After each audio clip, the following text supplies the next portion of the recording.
Asia കപ്പിനുള്ള 15-അംഗ Indian cricket ടീമിനെ പ്രഖ്യാപിച്ചു. സൂര്യകുമാർ യാദവ് നയിക്കുന്ന ടീമിൽ മലയാളി താരം സഞ്ജു സാംസണും ഇടം നേടിയിട്ടുണ്ട്. ശുഭ്മാൻ ഗില്ലാണ് ഉപനായകൻ. പേസ് ബൌളർ ജസ്പ്രീത് ബുംറ ടീമിൽ തിരിച്ചെത്തി. ശ്രേയസ് അയ്യർ ടീമിൽ ഉൾപ്പെട്ടിട്ടില്ല. വിവരങ്ങളുമായി അജ്മൽ ദിരാർ ഒപ്പം മഹേഷ് പോലൂർ എന്നിവർ ചേരുന്നു. അജ്മലിലേക്ക്. അജ്മൽ, ആരൊക്കെയാണ് ഏഷ്യ കപ്പിനുള്ള ഇന്ത്യൻ ടീമിൽ ഇടം പിടിച്ചിട്ടുള്ളത്? ആരൊക്കെ ഒഴിവാക്കപ്പെട്ടു? ദിവ്യ, സെപ്റ്റംബർ 9 മുതൽ 28 വരെ UAE-യിൽ നടക്കുന്ന ഏഷ്യ കപ്പ് ടൂർണമെന്റിനുള്ള ഇന്ത്യൻ ടീമിനെയാണ് അല്പസമയത്തിന് മുമ്പ് പ്രഖ്യാപിച്ചത്.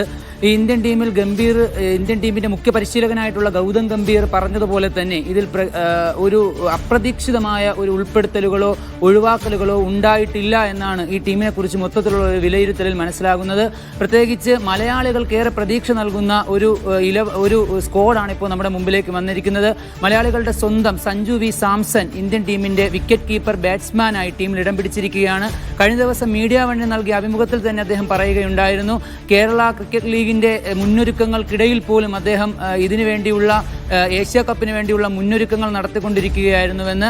അതിനെന്തായാലും ഫലം കാണുന്ന വിധത്തിൽ അദ്ദേഹത്തിന് ഇപ്പോൾ ഇതാ ഇന്ത്യയുടെ ഏഷ്യ കപ്പ് ടൂർണമെന്റ് എന്ന് പറയുന്ന പ്രധാനപ്പെട്ട ഒരു ടൂർണമെന്റിൽ ഇടം പിടിക്കാൻ സാധിച്ചിരിക്കുകയാണ്. കഴിഞ്ഞ പല ടൂർണമെന്റുകളിലും പ്രധാനപ്പെട്ട മത്സരങ്ങളിൽ നിന്നും അദ്ദേഹത്തെ മാറ്റി നിർത്തി എന്നതിലുള്ള ഖേദം അദ്ദേഹം പ്രകടിപ്പിച്ചിരുന്നപ്പോഴും അദ്ദേഹം ക്ഷമയോടെ കാത്തിരുന്നതിനുള്ള ഫലമെന്നോളം അദ്ദേഹം ഇന്ത്യയുടെ ഏഷ്യ കപ്പ് ടൂർണമെന്റിന്റെ ഭാഗമായി മാറിയിരിക്കുകയാണ്. അദ്ദേഹത്തെ കൂടാതെ ഓപ്പണർമാരായി ഇറങ്ങുമെന്ന് ഇപ്പോൾ പ്രതീക്ഷിക്കുന്ന ഈ ടീമിൽ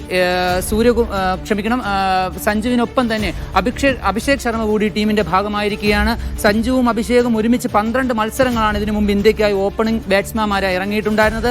ആ കളികളിൽ അഭിഷേക് ശർമ്മ 219 ആവറേജിൽ 279 റൺസാണ് ഇന്ത്യക്ക് വേണ്ടി അടിച്ചിട്ടുള്ളത്. അപ്പോൾ അഭിഷേക് ശർമ്മയും സഞ്ജുവും തുടക്കമിടുന്ന ഇന്ത്യൻ ബാറ്റിംഗ് നിരയെ കരുത്ത് പകരുന്നതിനു വേണ്ടി പിന്നാലെ തിലക് വർമ്മയും അതോടൊപ്പം തന്നെ സൂര്യകുമാർ യാദവും വൈസ് ക്യാപ്റ്റനായി ഉൾപ്പെടുത്തിയ ശുഭ്മാൻ ഗില്ലും ഒക്കെ വരുന്നതോടെ ഇന്ത്യയുടെ ബാറ്റിംഗ് നിര ശക്തമായ നിലയിൽ ഏറ്റവും മികവുറ്റ നിലയിലുള്ള ഒരു ബാറ്റിംഗ് നിരയായി മാറുമെന്നതിൽ സംശയമില്ല.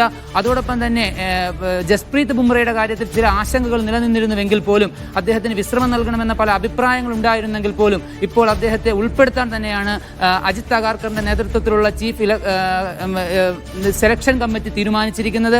അതിന്റെ ഭാഗമായി ജസ്പ്രീത് ബുംറ തന്നെയാണ് ഇന്ത്യയുടെ പേസിംഗ് നിരയുടെ കുന്തമുനയായി മുന്നിലുള്ളത്. അദ്ദേഹത്തിനോടൊപ്പം തന്നെ ബാക്കി പല പ്ലേയേഴ്സിനെയും പേസർമാരെയും ഉൾപ്പെടുത്തിയിട്ടുണ്ട്. അർഷദീപ് അടക്കമുള്ള പ്ലേയേഴ്സിന് അദ്ദേഹത്തിന് പിന്തുണ നൽകുന്നതിന് വേണ്ടി ടീമിൽ ഉൾപ്പെടുത്തിയിട്ടുണ്ട്. അതോടൊപ്പം തന്നെ മുഹമ്മദ് സിറാജ് ഇന്ത്യക്ക് വേണ്ടി ഇംഗ്ലണ്ട് ടൂർണമെന്റിൽ ഒരുപാട് സമയം ഇന്ത്യക്ക് വേണ്ടി കളത്തിലിറങ്ങിയ സിറാജിനെ ഉൾപ്പെടുത്തിയിട്ടില്ല എന്നുള്ളത് ചെറിയ നിരാശ നൽകുന്ന കാര്യമാണ്. അതോടൊപ്പം തന്നെ ശ്രേയസ് അയ്യരെ ഈ ടീമിൽ ഉൾപ്പെടുത്തിയിട്ടില്ല എന്നുള്ളതാണ് ഇതിൽ നിരാശ നൽകുന്ന മറ്റൊരു കാര്യം. ശ്രേയസ് അയ്യരെ സംബന്ധിച്ചിടത്തോളം അദ്ദേഹം 604 റൺസാണ് കഴിഞ്ഞ IPL-ൽ പഞ്ചാബിന് വേണ്ടി അടിച്ചതായിരുന്നത്. പക്ഷെ അദ്ദേഹത്തെ ഒഴിവാക്കിക്കൊണ്ടുള്ള ഒരു ടീമാണ് ഇപ്പോൾ നിലവിൽ വന്നിട്ടുള്ളത്.